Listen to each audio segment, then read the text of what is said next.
Hey YouTube land, it's Terry. I'm back today.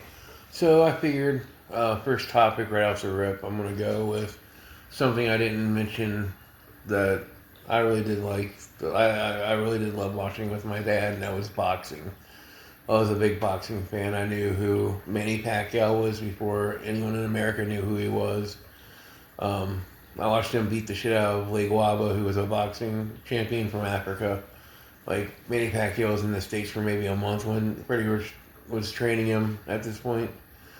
Um, but I want to drop some knowledge on you guys for boxing. So, comes to boxing royalty. Know this. So Eddie Futch, for people that don't know who Eddie Futch is, was Smoking Joe Frazier's boxing trainer. Amazing trainer, and he stuck with Joe Frazier until the end, just like Angelo Dundee stuck with Muhammad Ali until the end, or Gus Cosmetto stuck with Mike Tyson till the end. You know, there's certain trainers that do, and these are some of them. But Eddie Futch was an amazing trainer, who trained Joe Frazier.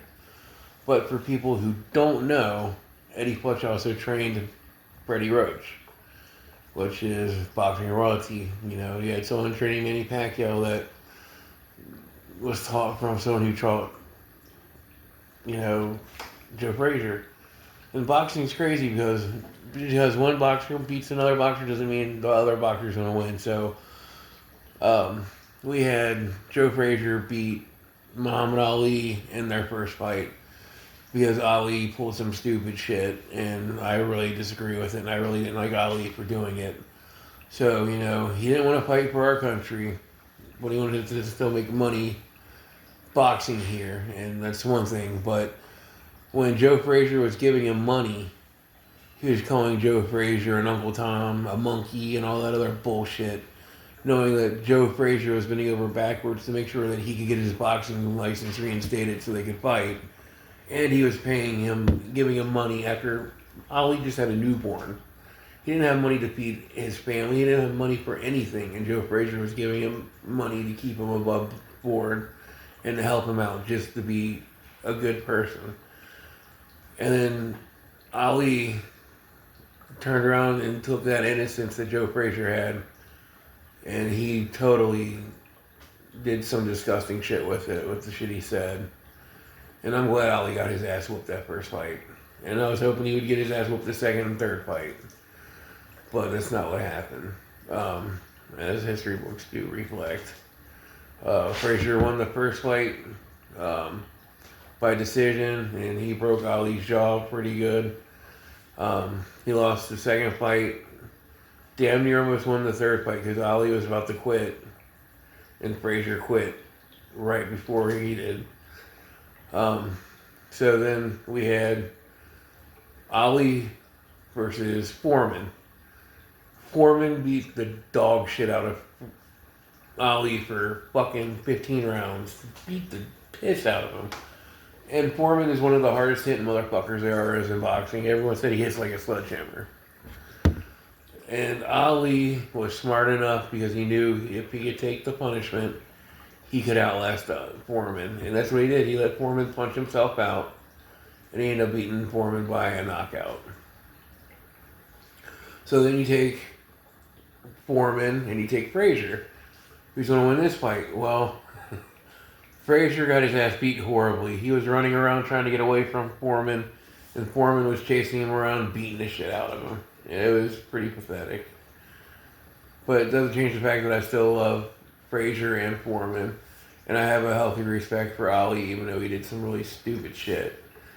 You know, it's just boxing is one of those things. I knew who Triple G was before anyone knew who he was. I knew who Sergey Kovalev was before anyone knew who he was. I knew who Vasily Lomachenko was before anyone knew who he was over here. So I always keep my eye on boxers and Russian boxing and boxing in general. Because me and my dad used to bet on boxing. And I miss it. My dad was a two-time Golden Gloves boxing champion. He got shot 6 times, stabbed a bunch, died on the table 3 times, and he taught me how to fight. So I got into martial arts, and then my dad taught me how to box, and had a healthy overall view of fighting when I was young. Because I protected my friends. I was a big geek. I was a gamer. I played basketball. I worked out, and I beat the shit out of anyone who picked on my friends, because for me, if you know you can beat someone, why do it? It's no, there's no honor in that, and it's just real pathetic. But yeah. So me and my dad used to watch boxing all the time, and we used to put bets. And the last bet I think we had was Bernard Hopkins, Kelly Pavlik, I think, was the fight. I can't remember, but it was some retarded shit. And my dad beat me, and then we watched the match like maybe a month later, and I ended up getting the win in that. And he owed me $30 and he wouldn't pay me. But yeah, it's just I miss watching boxing with my dad. But now let's go to gaming. So I was one of the first people to get the PlayStation 2 back when it came out, and I got it home because my mom paid for it, and I wrapped it. So I took the system out. I put my school books in there and made it just the perfect weight. And I was playing Tony Hawk for like a month before my mom knew anything. And when she found out, I had the attic room, and I heard my door just explode. She's like, "You little motherfucker! You better put that system back in its box now and put it under the tree, or I'm gonna break that motherfucker right now." You know, I was like, "Yes, Mom, got you." But I ended up getting a bad system. So my system, the lens burned out like a half hour into me playing it. And then I sent it off. It took me like 2 months to get it back, and it burned out again. So I took it and I sold it to my friend for $500. And I gave him the receipt and let him have the headache with it. So I started loving PlayStation, or I started loving Microsoft and Nintendo a lot more. I hate PlayStation at this point, because of that. And if it would have happened if I would have got the Red Ring of Death with the Xbox, I'd probably hate them just as much. I was just lucky I didn't get it. But I'm a Nintendo and a Microsoft person now, and I don't know. It's just I'm waiting for Microsoft to announce their new system, which won't come out for another fucking 6 years, but it'll come out eventually. But me personally, I'm most excited for Resident Evil Requiem, which comes out next month on the 27th. I started playing Resident Evil back in 1996, the summer of 96. I was at Best Buy, and I got a copy of the game, because it was before they started carding and all that other crap, before the USRB. And I went home and I played it, and I remember I had nightmares. I woke up with zombie moans.